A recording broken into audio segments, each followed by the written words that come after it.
Before we go today, we're going to spotlight the island paradise of Key Largo. It's, of course, the first of the Keys and the dive capital of the world. It's where you can throw your shoes off and leave all those cares behind. Randy, thank you for being with me this morning. Jen, it's my pleasure. I'm glad to be here. Thank you. Well, it's wonderful having you here, and it's wonderful having you here in the Keys, Randy, because you recently accepted this position of president of the Key Largo Chamber of Commerce. You have a very impressive background, Randy. Thank you. I'd like you to share a little bit of that with the viewers if you can. Well, I was fortunate. At 26 years of age, I started with the U.S. Chamber of Commerce and rose to high levels for about 15 years, and then decided to, at 40 years of age, venture out and start my own businesses and consulting companies. And I'm an author of 8 books. I have several companies at the time that consulted with the chamber industry, so I have 27, 28 years of the actual Chamber of Commerce experience, not only on a national level, but also on our local levels as well. I've been involved in the Institute of Organizational Management, which is a leadership think tank program to train executives in the chamber and association world. So I've had a lot of fun with this. Okay, and Randy, another thing that you bring with you, along with all this experience, is the 3 C's. Let's talk about the 3 C's. Yes, the 3 C's are something that I enjoy, because what it does is it builds the bridges of business and community in the chamber together. And the first C of the 3, obviously, is congruency. I'm a big fan within our community leaders that I've been talking with and talking to over the last 3 or 4 months to be able to make sure that we're all on the same page, that we don't have our egos involved, and we don't have things that really stand in the way of us getting progress. And so within that congruency, I've always said that it doesn't matter who gets the credit as long as we agree upon what needs to be done and we get it done. And the second C that is important is our communication. Our ability as a chamber, our ability as a community to communicate our message not only to the non-members but also the members of the chamber, and more importantly to the visitors and the people that are looking at coming down through Key Largo and spending time not only in my community but also throughout the Keys. And so our communication has to be congruent throughout our entire message up and down South Florida and throughout the country. And the final C that I'm a big fan of is our commitment to excellence. I talk a lot about this within the school systems.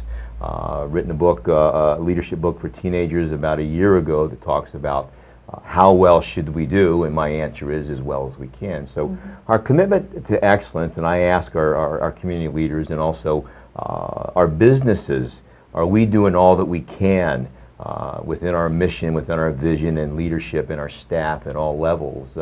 Because without the commitment to excellence, the rest just don't fall into place as nicely as I like to see them. Now, how has the business response been to this, the 3 C's? Tremendous, because when you ask the business community and when you ask leaders, that when you identify the drivers that make the community a great place to live, stay, and play, they then have to look down deep inside and say, are we creating policies? Are we doing things that make sense to really help not only our young people but also the overall community to live, stay, and play in a very thriving and beautiful environment like the Keys and Key Largo?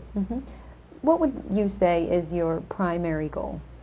Well, my primary goal obviously is to position the chamber as a serious business organization. As you know, when you think of Chamber of Commerce, you think of commerce.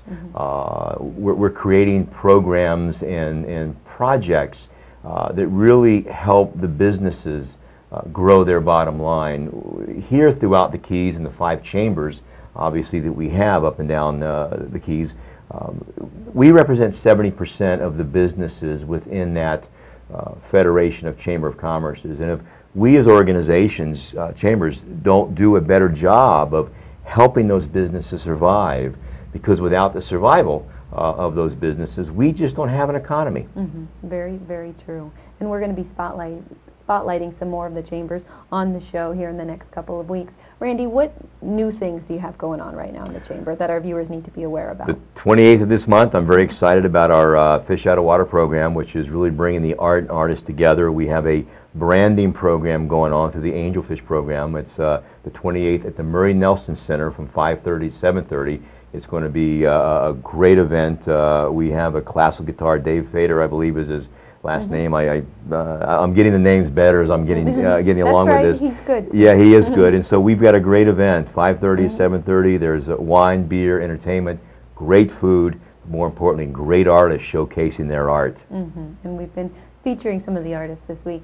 Thank you so much, Randy, for sharing all this information. If our viewers want more information about the Key Largo Chamber, they can check out the website located on the bottom of the screen. Thank you for being on this morning, Thank you, Randy. Jenna. It's been a pleasure. And thank you, everyone, for tuning in this morning. Hopefully you have a great rest of your weekend, and you can join me back here for Good Morning Florida Keys at 7 a.m. and 8:30 a.m. on Tuesday morning. Take care and have a great rest of your day.